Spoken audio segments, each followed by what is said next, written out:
얼음이 녹으면서 수증기를 더 많이 내뿜기 때문에 선풍기 바람에 시원함이 더해집니다. 그리고 그릇을 선풍기 앞에 둘 땐 너무 가까이 놓지 마시고 약 30cm 정도 떨어뜨려 주세요. 그래야 바람이 고르게 퍼지면서 방 안 공기를 시원하게 식혀줄 수 있습니다. 다음으로는 얼음을 좀 더 오래 유지하고 싶으신 분들을 위한 팁입니다. 보통 얼음 조각은 금방 녹아버리죠? 그래서 저는 페트병에 물을 담아 얼려서 사용합니다. 이렇게 하면 4시간 이상 시원함이 유지돼요. 특히 500ml짜리 생수병 2개 정도를 번갈아 사용하면 하루 종일 쾌적한 환경을 만들 수 있습니다. 하나는 사용하고 하나는 냉동실에 얼리고 번갈아 사용하면 딱이죠. 여기서 끝이 아닙니다. 이 페트병 위에 얇은 수건을 적셔서 살짝 덮어보세요. 그러면 수건이 천천히 마르면서 주변 공기를 훨씬 더 차갑게 만들어줍니다. 이 원리는 바로 기화열입니다. 물이 증발할 때 주변의 열을 빼앗아가니까 공기 온도가 자연스럽게 떨어지는 거죠. 실제로 이렇게만 해도 체감 온도가 많게는 4도 이상 내려간다고 합니다. 마치 에어컨처럼 말이에요. 그리고 꼭 기억하세요.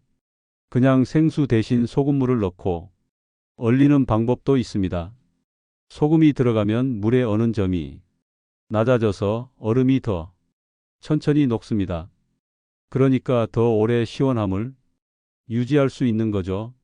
집에 굵은 소금이 있다면 한두 스푼 넣고 흔들어 녹인 다음 얼려보세요. 해보신 분들은 모두 말합니다. 진작 이렇게 할 걸 그랬다고요? 이제 선풍기 앞은 완벽하게 준비됐습니다. 그런데 여기서 한 단계 더 나아가 보겠습니다. 앞만 볼 게 아니라 선풍기 뒤쪽도 활용하는 겁니다. 많은 분들이 선풍기 뒤쪽엔 관심을 두지 않는데요. 사실 선풍기는 뒷면에서 공기를 빨아들여서 앞쪽으로 내보내는 구조예요. 그렇다면 뒤쪽 공기가 차가우면 앞에서 나오는 바람도 자연스럽게 차가워지겠죠? 바로 이 점을 활용하는 방법이 선풍기 뒤에 아이스팩을 붙이는 것입니다. 요즘은 택배를 받으면 냉장식품에 아이스팩 하나쯤은 따라오잖아요? 그걸 절대 버리지 말고 모아두세요. 여름철엔 정말 쓸모가 많습니다. 방법은 간단합니다. 아이스팩을 천이나 비닐로 한번 감싸서 선풍기 뒷면 공기 흡입구에 고무줄이나 끈으로 고정하는 겁니다. 혹시 아이스팩이 없다면 작은 생수병을 얼려서 활용해도 괜찮습니다. 중요한 건 선풍기가 시원한 공기를 빨아들이게 만드는 것, 이거 하나만 기억하시면 됩니다. 주의할 점이 하나 있다면 아이스팩에서 녹은 물이 선풍기 모터나 전선에 흐르지 않도록 하는 겁니다. 그래서 꼭 천이나 타월로 감싸서 물이 흐르지 않게 해주세요. 안전이 가장 중요하니까요. 이렇게 앞에는 얼음이나 페트병을 놓고 뒤에는 아이스팩을 붙이면 선풍기 전체에서 나오는 바람이 완전히 달라집니다. 마치 에어컨을 켠 것처럼 방 안 전체 공기가 시원해지고 땀이 마르면서 끈적함도 사라지게 됩니다. 실제로 해보신 분들은 하나같이 이렇게 말씀하십니다. 이걸 왜 이제 알았을까? 특히 혼자 사시는 어르신들에겐 이 방법이 정말 도움이 됩니다.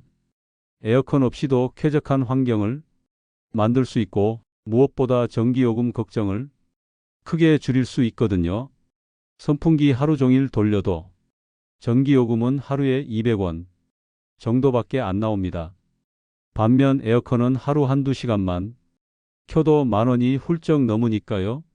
오늘 이 방법만 잘 따라 하셔도 더운 여름을 훨씬 더 시원하고 편안하게 보낼 수 있습니다. 지금 당장 집에 있는 선풍기, 페트병, 아이스팩을 활용해 보세요.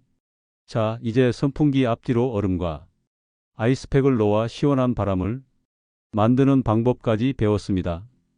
그런데 낮 동안 시원하게 지내는 것도 중요하지만 밤에 시원하게 잠드는 것도 여름철 건강관리 핵심이죠. 더운 밤엔 뒤척이기 쉽고 숙면을 취하지 못하면 하루 종일 피곤하게 보내기 마련입니다. 그런데 여러분, 밤에 선풍기를 아무리 틀어도 왜 더운 느낌이 가시지 않을까요? 그 이유는 단순히 바람이 온도 때문이 아닙니다. 공기 흐름이 제대로 바뀌지 않아서 그렇습니다. 그래서 이번에는 선풍기를 바람을 직접 맞는 용도가 아니라 공기를 바꾸는 용도로 사용하는 특별한 방법을 알려드릴게요. 이 방법은 아주 간단하면서도 효과는 확실합니다. 필요한 건 단 두 가지, 창문 2개와 선풍기 1대입니다. 우선 2개 이상의 창문을 엽니다. 하나는 선풍기를 설치할 창문이고 다른 하나는 바깥 공기가 들어올 창문이에요. 그 다음 선풍기를 평소처럼 방 안을 향하게 놓지 말고 바깥 방향으로 향하게 배치합니다. 이렇게 하면 선풍기가 방 안이 더운 공기를 밖으로 밀어내게 되고 반대편 창문으로는 자연스럽게 시원한 바깥 공기가 유입되죠. 쉽게 말해 선풍기로 방 안이 뜨거운 공기를 배출시키고 외부의 선선한 공기로 전체 공기를 갈아치우는 것입니다. 이게 처음 들으면 좀 낯설게 느껴질 수 있습니다. 선풍기를 밖으로 틀면 바람이 안 들어오는데 어떻게 시원하냐고 생각하실 수 있어요. 하지만 실제로 해보면 깜짝 놀라게 됩니다. 더운 공기가 빠져나가는 길이 생기면서 방 안의 체감 온도가 확 내려가는 걸 몸으로 느낄 수 있어요. 이 방법은 특히 밤 9시 이후부터 새벽 시간대에 효과가 좋습니다. 왜냐하면 이 시간대에는 바깥 기온이 실내보다 낮기 때문이죠. 반대로 낮에는 바깥 온도가 더 뜨거우니까 이런 방법은 절대 사용하시면 안 됩니다. 낮에 쓰면 오히려 더 더워져요. 또 하나 중요한 팁은 창문 중 하나는 큰 창문을 선택하고 바람이 유입될 반대편 창문은 조금만 열어주는 것이 좋다는 점입니다. 이렇게 하면 바람이 길을 따라 흐르게 되면서 자연스럽고 강력한 공기 순환이 이루어집니다. 방 안에 탁한 공기가 빠르게 빠져나가고 신선한 바람이 들어와 집안 전체가 상쾌해지죠. 이런 공기 순환 방식은 아파트보다 주택에서 더 큰 효과를 볼 수 있습니다. 하지만 아파트에서도 창문 위치와 선풍기 방향만 잘 맞춘다면 충분히 실천 가능합니다. 특히 열대야가 시작되는 요즘 같은 날엔 아주 유용하죠. 그럼 언제 이 방법을 사용해야 가장 좋을까요? 추천하는 시간대는 저녁 9시부터 새벽 4시까지입니다. 해가 완전히 지고 난 뒤 바깥 기온이 떨어지기 시작하는 그때부터 공기를 바꾸기 시작하면 잠들기 전 1시간만으로도 방 안의 온도가 34도는 낮아지는 효과를 경험하실 수 있습니다. 그리고 선풍기 바람을 직접 맞는 것이 불편하거나 감기 기운이 있으신 분들에게도 이 방법은 최고의 대안이 됩니다. 바람을 맞지 않아도 공기 자체가 바뀌니까 자연스럽게 시원해지는 효과를 볼 수 있죠. 잠자기 전에 실내 공기를 시원하게 만들고 나면 숙면의 질도 달라집니다. 더운 날씨에 뒤척이지 않고 깊은 잠을 잘 수 있으니 건강에도 큰 도움이 되죠. 특히 심혈관 질환이나 혈압이 있으신 분들은 여름밤 숙면이 정말 중요합니다. 그리고 마지막으로 중요한 한 가지, 이 방법을 쓸 땐 불빛을 가능한 한 줄이시는 것도 도움이 됩니다. 조명을 꺼두면 실내 온도가 더 빨리 내려가기 때문이죠. 실내 조명이 켜져 있으면 열이 축적되기 때문에 선풍기와 공기순환 효과를 극대화하려면 조명도 조절해 보시는 걸 추천드립니다. 자, 오늘까지 배운 것만으로도 선풍기 하나로 낮과 밤 모두를 시원하게 보낼 수 있는 방법을 익히셨습니다. 이제는 선풍기를 단순히 바람을 내보내는 기계로 보지 마세요. 내가 있는 공간의 공기 흐름을 바꾸는 지혜로운 도구로 활용하시면 됩니다. 지금까지 선풍기 앞뒤를 활용하는 방법, 그리고 밤에 공기 흐름을 바꾸는 전략까지 알아봤습니다. 그런데 여기서 많은 분들이 이런 말씀을 하세요. 아무리 얼음도 넣고 아이스팩도 붙여봤는데 왜 바람이 시원하지 않죠? 이런 분들이 계시다면 꼭 체크해 보셔야 할 한 가지가 있습니다. 바로 습도입니다. 습도란 공기 속에 수증기가 얼마나 포함되어 있는지를 나타내는 수치인데요. 이 습도가 높아지면 선풍기 바람이 아무리 시원해도 체감이 잘 되지 않게 됩니다. 땀이 증발하지 않기 때문이죠. 땀은 원래 증발하면서 우리 몸이 열을 식히는 역할을 합니다. 그런데 습한 공기 속에선 이 땀이 피부 위에 그냥 머무르게 돼요. 그래서 몸은 계속 덥고 끈적이고 짜증이 나게 되는 겁니다. 실제로 여름철 불쾌지수라는 것도 온도보다 습도가 더 크게 영향을 미친다고 합니다. 예를 들어 온도가 30도인데 습도가 50%인 경우는 어느 정도 견딜 수 있지만 반대로 온도가 28도여도 습도가 80%를 넘으면 훨씬 더 덥게 느껴지고 불쾌감도 커집니다. 특히 나이가 들수록 이 습도에 더 민감해집니다. 젊었을 때는 잘 몰랐던 것들이 60대 이후부터는 피부 탄력이 줄어들고 땀구멍의 기능도 떨어지다 보니 땀이 잘 마르지 않아서 체온 조절이 어려워지는 거예요. 이러니 선풍기를 틀어도 시원하지 않은 건 당연한 일입니다. 그래서 이럴 땐 반드시 습도 조절을 먼저 해야 합니다. 습도를 낮추는 것만으로도 같은 선풍기 바람이 훨씬 시원하게 느껴질 수 있어요. 습도는 대략 5060% 사이가 가장 쾌적한 수준이라고 알려져 있습니다.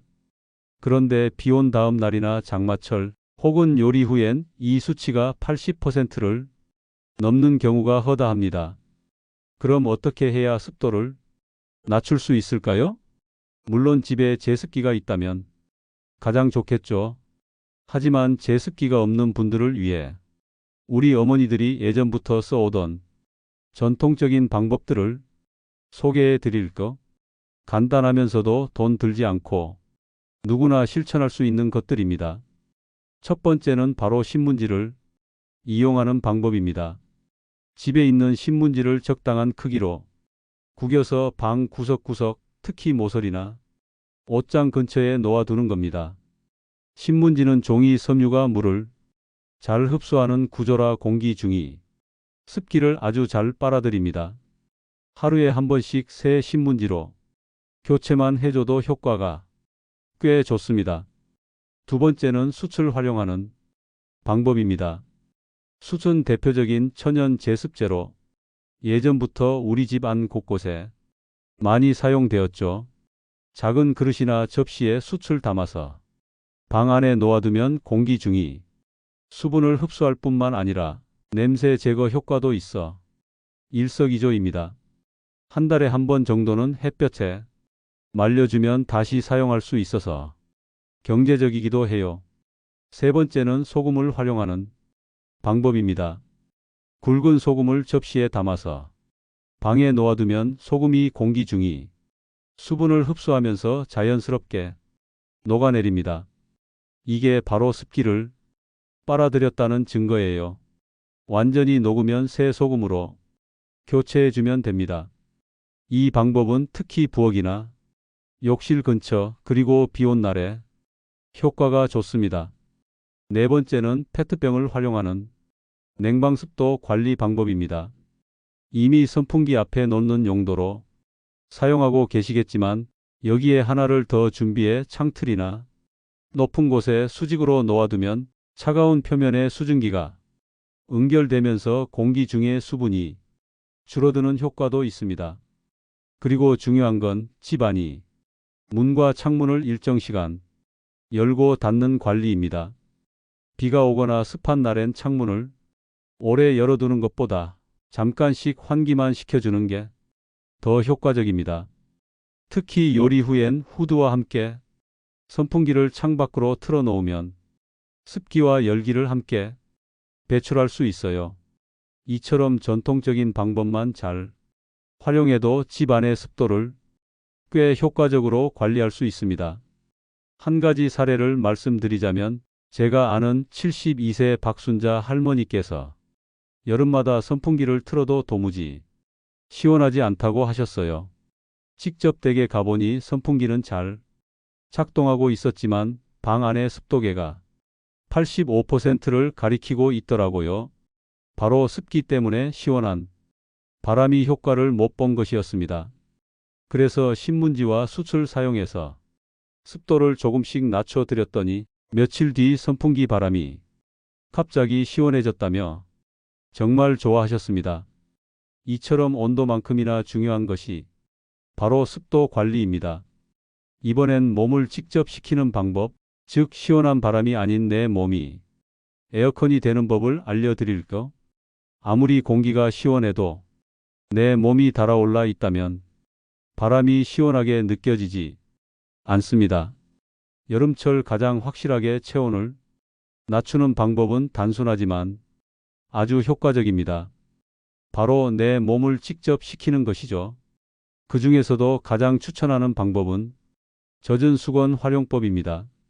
찬물에 수건을 적셔서 목, 손목, 무릎 등에 감고 선풍기 바람을 쐬어 보세요. 정말 신기할 정도로 체온이 빠르게 내려가고 온몸이 시원해지는 걸 느낄 수 있습니다. 이 방법이 효과적인 이유는 수건의 물기가 증발하면서 피부의 열을 빼앗아가기 때문입니다.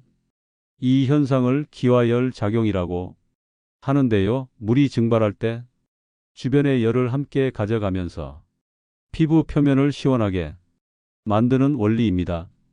수건은 꼭 찬물에 적셔서 꽉 짜야 합니다. 물이 뚝뚝 떨어지지 않을 정도로만 짜는 게 포인트예요. 너무 흥건하면 옷이 젖고 불편할 수 있으니까요. 특히 목과 손목은 몸 전체 체온 조절에 아주 중요한 부위입니다. 이곳에는 굵은 혈관이 지나가고 있어서 이 부위를 식혀주면 몸 전체가 서서히 시원해지는 효과가 있습니다. 더운 날 야외에서 돌아온 직후 땀이 흐를 때 이 방법을 써보세요. 단 5분만 해도 체온이 내려가고 끈적함이 사라지는 걸 몸으로 느끼실 수 있을 겁니다. 그리고 이 방법은 취침 전에도 아주 효과적입니다. 잠들기 전 젖은 수건을 목에 두르고 선풍기 바람을 살짝 쐬어 보세요. 체온이 내려가면서 몸이 릴렉스되고 깊은 잠에 들 수 있습니다. 잠을 못 자서 뒤척이는 분들에게 강력 추천하는 방법입니다. 하지만 이렇게 젖은 수건을 몸에 직접 대는 게 불편하신 분들도 계시죠?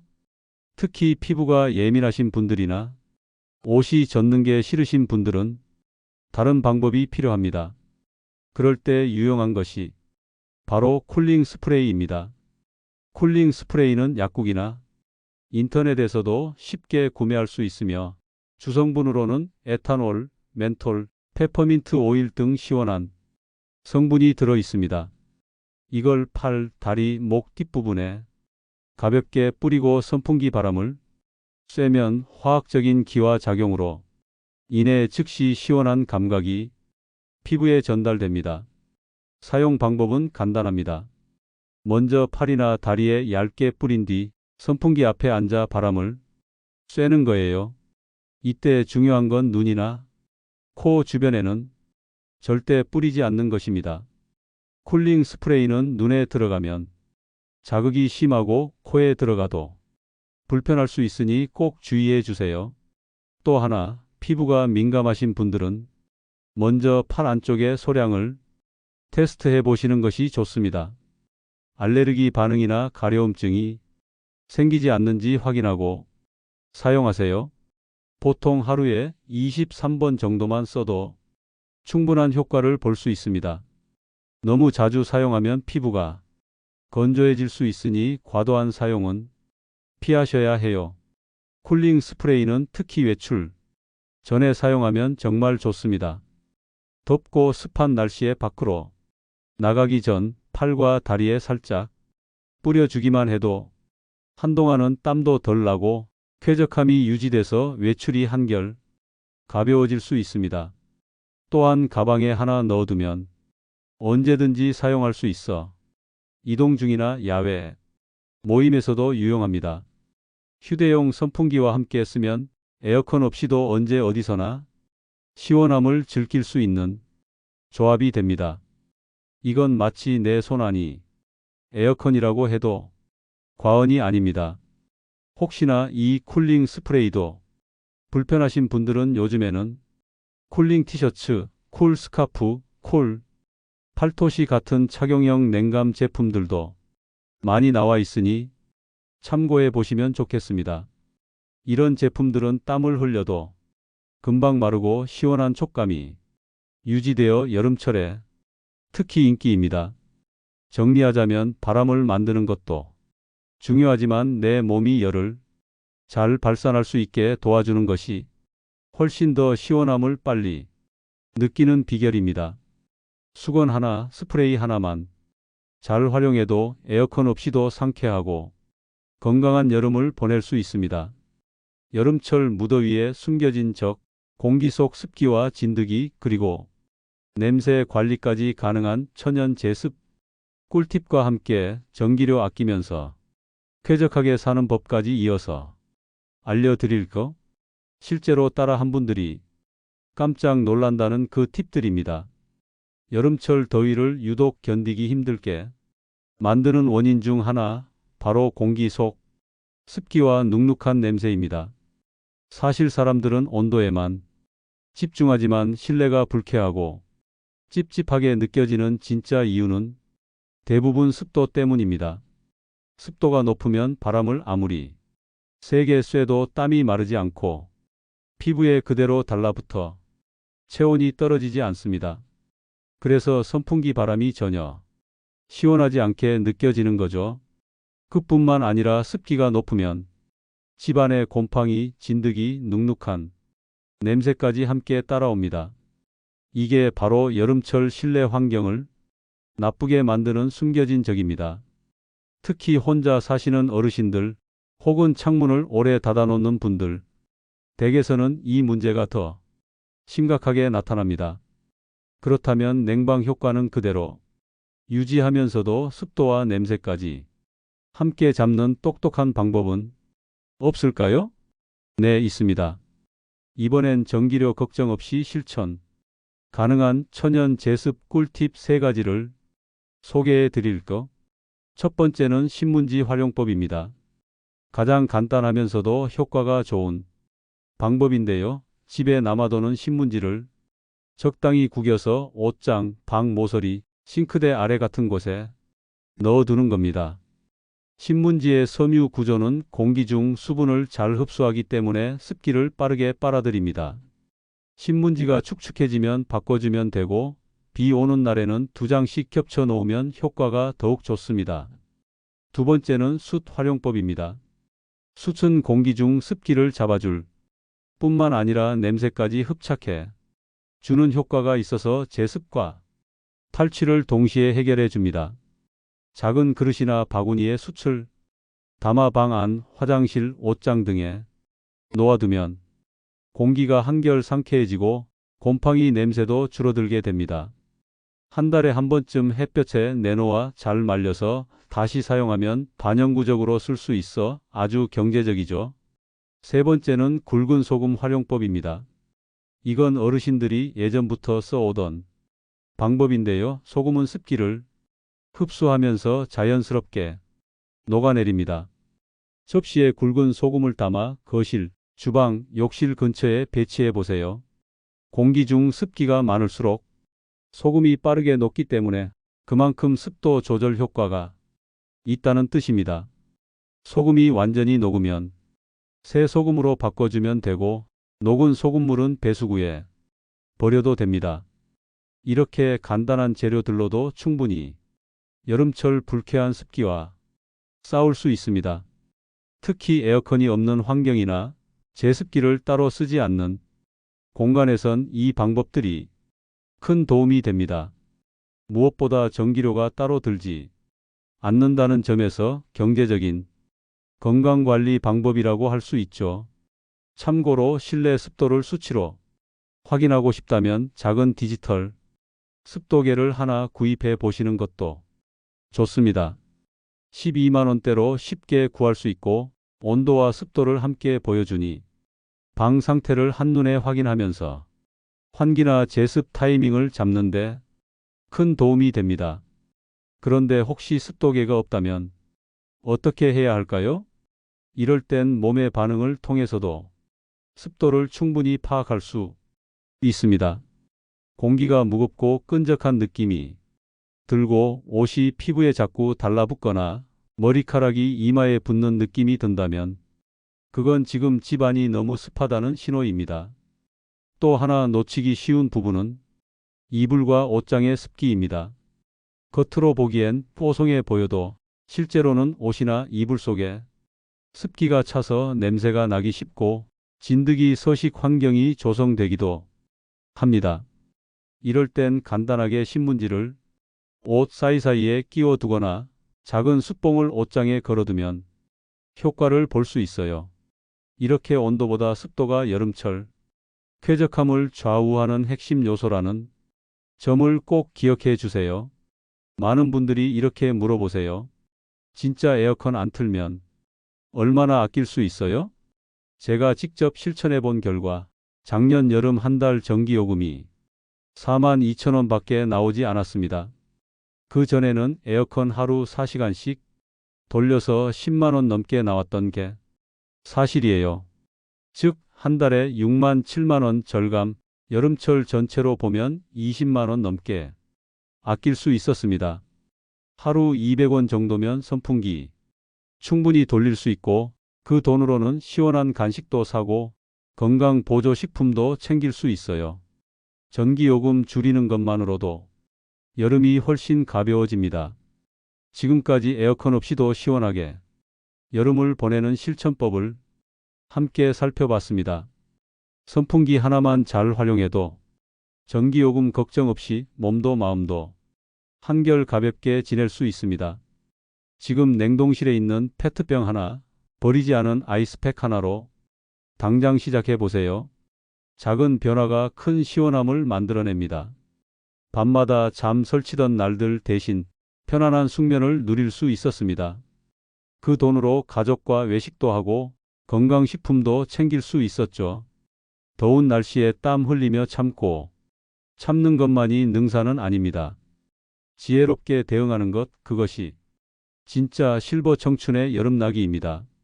이 영상이 도움이 되셨다면 가까운 지인분께도 꼭 공유해 주세요.